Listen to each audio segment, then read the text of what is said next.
एक खेत जो मेरे पीछे नज़र आ रहा है अभी भी बिल्कुल जल चुका है, और जो मेरे सामने वाला खेत है वो बिल्कुल लशपश और हरा भरा है। क्या वजह है? दोनों में सीड भी सेम है, दोनों में जो है सोइंग डेट भी सेम है, दोनों में स्प्रे जो किए गए हैं उनमें जो जहर थी वो भी सेम थी, और जो स्प्रे की तादाद थी वो भी सेम है। मेरे पीछे जो स्प्रे किए गए हैं इस खेत में 7 स्प्रे किए गए हैं, और जो सामने वाला खेत है उसमें 6 स्प्रे किए गए। अब जो ये फ़र्क क्यों है? पीछे वाला खेत जल चुका है, आगे वाला खेत जो है वो बिल्कुल लशपश खड़ा है। तो इसमें बताता चलूँ कि ये जो खेत है इसमें एक स्प्रे डिले किया गया है। डिले किस वजह से हुआ कि इन्होंने लेबर हायर नहीं की। 40 एकड़ में जो खेत में स्प्रे करने वाले थे ये खुद लोग थे, जिसकी वजह से स्प्रे इनसे प्रॉपरली टाइमली नहीं हो पाया, और जो जिन एरियाज़ में स्प्रे हो गया वो तो बच गए, और जहाँ पे स्प्रे लेट हुआ वहाँ पे जो है पोटैटो बिल्कुल तबाह हो गए। जबकि सामने वाला जो खेत है जो कि आपको अभी स्क्रीन पे भी नज़र आ रहा है, इस खेत में जो उसने लेबर हायर की और एक ही दिन में अपना खेत जो है वो स्प्रे करवा दिया, जिसकी वजह से ये खेत अभी भी हरा है और एक स्प्रे भी इसमें कम हुआ है। अब वजह क्या है इसमें?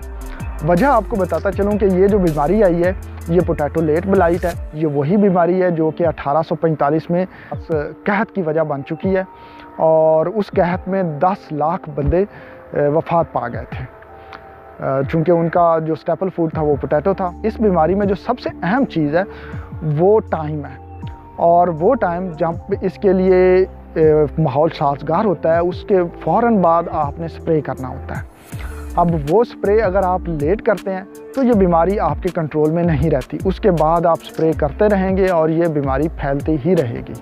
इस बीमारी को अच्छी तरह मैनेज करने के लिए ज़रूरी है कि आपको इसके लिए साजगार माहौल का पता हो, और जैसे ही वो साजगार माहौल आए आपने फ़ौरन से स्प्रे करना होता है। वो साजगार माहौल क्या है? ज़्यादातर इसमें हवा में नमी और पौधों की सतह पे नमी की मिकदार और दर्जा हरारत, ये 2 चीज़ों पे आपकी नज़र होनी चाहिए।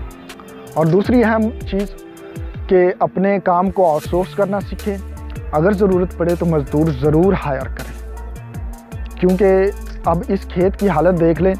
यहाँ पे जो एवरेज पैदावार में कमी होगी वो तकरीबन 10 बोरी की होगी 1 एकड़ में। तो उसने 200 रुपया खर्च नहीं किया, जो कि यहाँ पे इस 1 एकड़ को स्प्रे करने के लिए 200 से 400 रुपये खर्चा आता है। तो वो 200-400 रुपये बचाने के लिए 10 बोरी पर एकड़ के हिसाब से कमी बर्दाश्त करनी पड़ रही है किसान को। अब लिहाजा अपने काम को आउटसोर्स करना सीखें। जब भी मज़दूरों की ज़रूरत पड़े तो ज़रूर मज़दूर हायर करें। आमतौर पे जो किसान हैं वो यहाँ पे 6 से 7 स्प्रे करते हैं आलू की फसल पे, लेकिन यही हम 2 से 3 स्प्रे में भी अपना फसल को मैनेज कर सकते हैं। लेकिन उसके लिए क्या है कि हमें साजगार माहौल का पता होना चाहिए।